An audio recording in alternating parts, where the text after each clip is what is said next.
come here.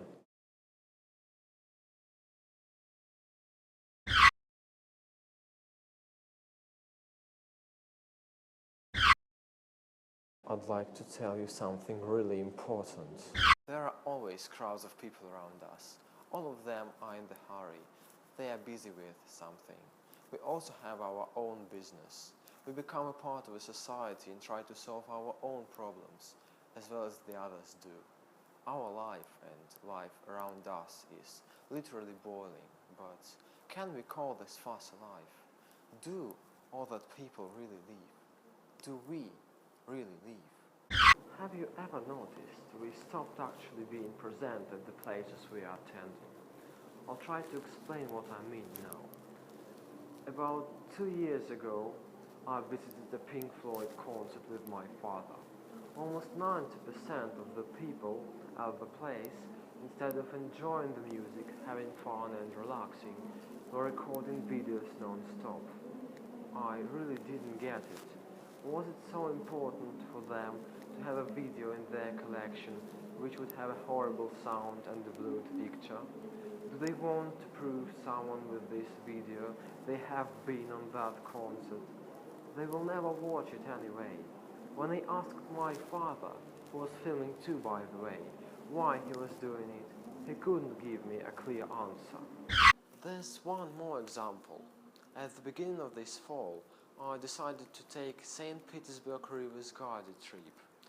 And again, all people around me started recording videos on their mobile phones. I was really interested why.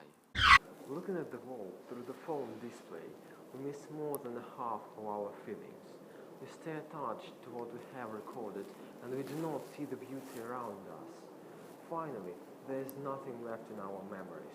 Everything gets deleted, as well as tons of senseless photos and videos made at the most important moments of our lives.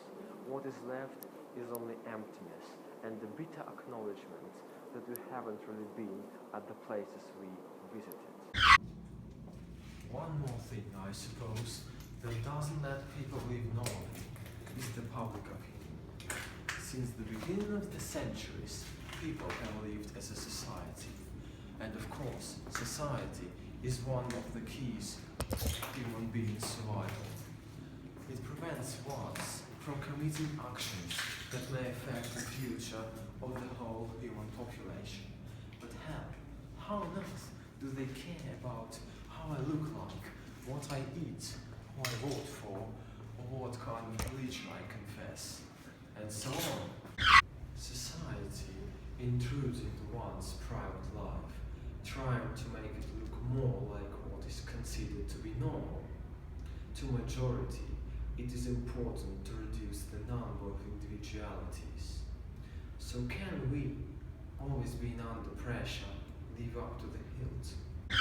Now about one of the weirdest things in my opinion, unloved jobs.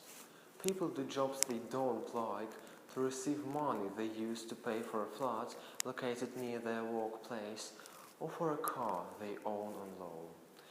If they stop doing their jobs, they will lose money and that means a lot. If they stop paying for their cars or flats, they will lose their jobs, then money, and etc. So they get into a vicious circle. It doesn't let people enjoy their life, and it's really hard to escape it. In that rhythm, ones can only exist, not live, trying to survive and feed their probable descendants. In order to break those chains, we have to make huge efforts, but it's definitely worth it.